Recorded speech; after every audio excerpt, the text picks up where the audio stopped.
स्वागत है आपका हमारे चैनल में भी रिव्यू पर। आज हम बात करेंगे एक अभी हाल ही में एक जो एनिमे इंग्लिश में डब होकर आया है कि my instant death ability show over power. इस सीज़न के बारे में थोड़ी सी रिव्यू करेंगे, इसके पहले सीज़न के बारे में। तो मैं हूं दक्ष और चलिए शुरू करते हैं हमारी आज की वीडियो।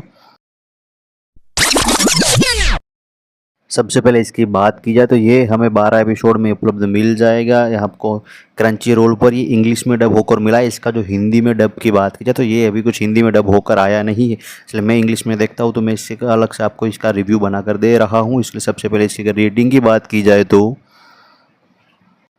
10 में से 7.3 की इसकी जो रेटिंग है वो रेटिंग की ऑन एन एवरेज बात की जाए तो काफ़ी अच्छी रेटिंग है। ये आपको 12 एपिसोड में देखने को मिल जाएगा।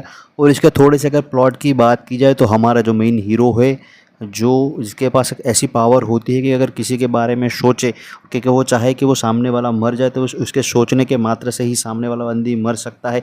चाहे उसको कुछ पेन देना हो, हाथ पग तोड़ना हो, ऐसा भी इस तरह का उसका दिमाग में सोचे तो सामने वाले बंदे को मार सकता है। और उसके सामने कोई विरोध करने या उसको मारने की कोई मन में इच्छा रखता हो तब भी उसे पता चल जाता है। और इस तरह की उसकी मेन एबिलिटी होती है मेन हीरो की। और इसके मेन प्लॉट की बात की जाए तो एक हमारी जो दुनिया होती है उनमें से एक दूसरा वर्ल्ड पैरेलल वर्ल्ड होता है कि जिसके अंदर शेज की पावर का आशीर्वाद वाले कुछ इस तरह के जो कुछ क्रिएचर या इस तरह का होता, सारे के सारी बस के अंदर हमारा हीरो के साथ सभी लोग ट्रांसपोर्ट हो जाएंगे और सभी लोगों को पावर मिलेगी।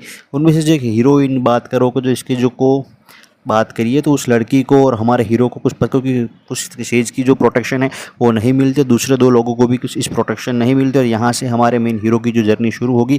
लड़की के पास कुछ भी तरह के पावर नहीं होगी, लेकिन जब उसके ऊपर कुछ हमला करने आए कोई भी व्यक्ति जो हमारे हीरो पर, तो वो अपनी सिर्फ सोचने की मात्र पावर से और हर व्यक्ति को मार देता है। लेकिन तभी एक अच्छा से वो कहेगा कि मैं भाई तुम मुझे होमोसाइड क्यों समझ रहे हो, इस तरह का मैं कोई बंदा नहीं हूँ। लेकिन काफ़ी इंटरेस्टिंग शो की बात की जाए तो ये देखो आपको इस तरह का शो पसंद आता है। देखो अच्छा है, मैंने देखा है अभी शो इंग्लिश में। तो ऑन एन एवरेज बात कीजिए तो टाइम पास के तौर पर हम देखें तो ये शो अच्छा है, वन टाइम शो वाला है। आपको इस तरह के शो पसंद आते हैं। देखो देखो मोस्ट ऑफली जो एनीमे बनते हैं कि वो इस तरह के रीइंकारनेशन की तो होते हैं, या फिर जो हमारा हीरो है, मैंने पहले एक रीजीरो का बात किया था कि वो वर्ल्ड में दूसरे वर्ल्ड में ट्रांसपोर्ट, इस तरह के एनीमे लोगों को जनरली इस तरह हाल ही में इस तरह का ट्रेंड चल रहा है कि जो एनीमे इस तरह के बनते रहते हैं। और उसी के ट्रैक पर ये एनीमे है कि जो हमारा जो मेन वर्ल्ड से इसके अंदर आ जाए। देखो इसके पास ये और जब ओरिजिनल वर्ल्ड होता है हमारा उसके अंदर भी यही उसको उस पर एक्सपेरिमेंट करके ये पावर होती है अल्फा ओमेगा करके जब उसका नाम होता है तभी एक छोटा बच्चा तभी से उसके पास ये पावर होती है। और जब ये आप पहला एपिसोड देखोगे तो उसमें आपको बता दिया जाएगा। इसके अंदर बाकी कुछ देखिए, उसके अंदर सिंपल सी स्टोरी है कि जिस तरह से वो आगे आगे जाएगा, लोगों को कुछ मारेगा, उस पर लोग हमला करेंगे और किस तरह से वो इस वर्ल्ड में सर्वाइव करेगा। उसके अंदर सेज की प्रोटेक्शन है, किस तरह के क्रीचर उसे मारना चाहेंगे हर बात पर, उसकी पावर से लोग इंस्टेंट डेथ वाली जो एबिलिटी बात की जाए इससे लोग डरते होते। और अभी जो इसका जो 12 एपिसोड है सब कुछ इसी तरह पे एक्सप्लेन करके ये शो बनाया गया है और काफ़ी इंटरेस्टिंग शो है, मुझे अच्छा लगा है। आप इसे वन टाइम शो के तौर पर देख सकते हो। और ऐसी ही मूवीज़ और सीरीज़ की जानकारी जानने के लिए हमारे चैनल को लाइक और सब्सक्राइब कर लीजिए। Till then bye.